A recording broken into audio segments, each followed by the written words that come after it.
Alors le festival Les Belles Journées va souffler effectivement sa cinquième bougie cette année en 2019, sa cinquième édition. Il est vrai que depuis 2 années, ce festival a bien progressé avec une programmation artistique qui correspond aux attentes du public. Un nouveau programmateur, Victor Bosch, qui nous a rejoints pour notre plus grand plaisir.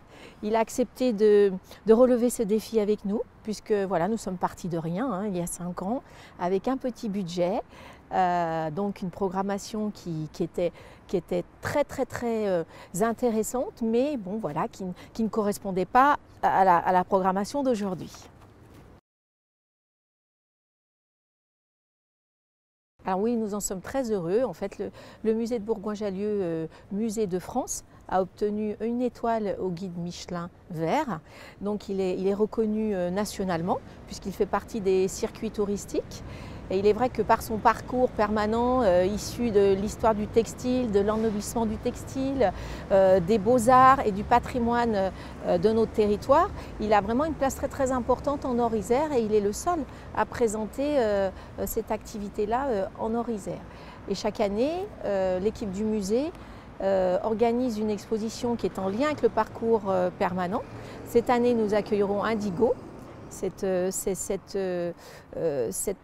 teinture qui est ancestrale depuis plus de 4000 ans et qui est très moderne et qui aujourd'hui est aussi bien repris dans le monde du travail par le denim ou par la haute couture.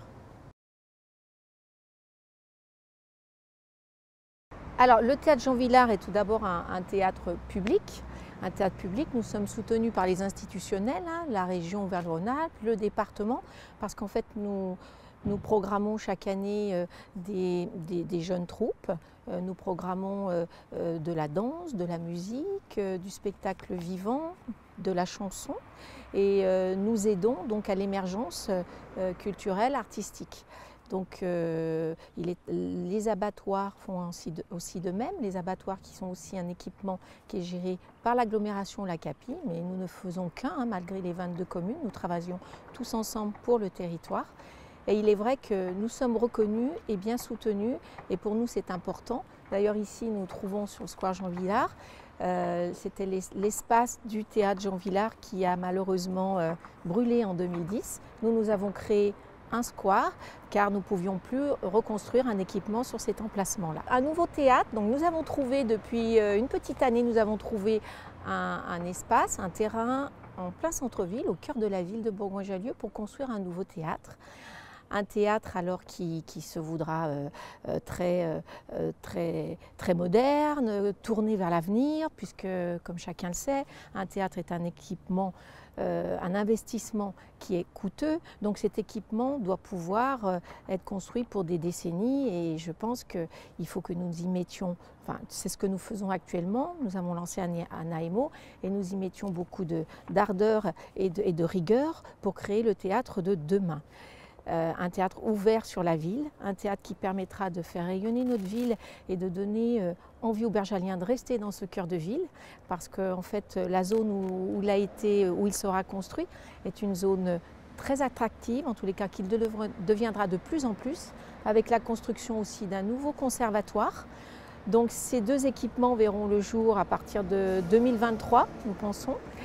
Un conservatoire aussi qui aura un très beau rayonnement au niveau régional et qui sera ouvert aussi sur ce centre-ville, ce cœur de ville qui s'est déplacé un tout petit peu, mais pas que. Mais la ville s'agrandit et la ville tend et la ville est ambitieuse et souhaite aussi que de nouveaux habitants viennent rejoindre cette belle ville de Bourgoin-Jallieu. Au dispositif du PLEA, le plan local d'éducation artistique, c'est tout d'abord apporter de la culture, des connaissances artistiques aux jeunes dans les écoles, notamment par le biais du théâtre pour nous, du théâtre Jean Vilar et du musée de Bourgoin-Jallieu. En faisant participer les professeurs, en créant des formations, en créant des ateliers pour tous ces jeunes enfants.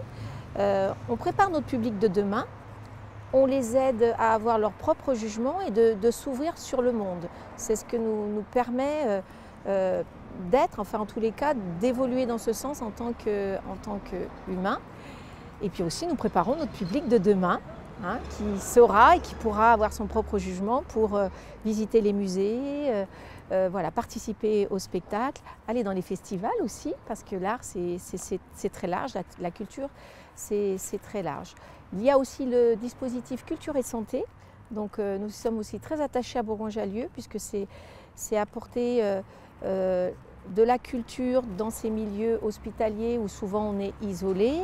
On n'est pas forcément, même si on est bien soigné, on n'est pas forcément en très bonne forme, et ça permet d'évoluer, ça permet de vivre ces moments-là avec plus comment dire, de souplesse et être plus paisible, voilà, dans ces moments-là.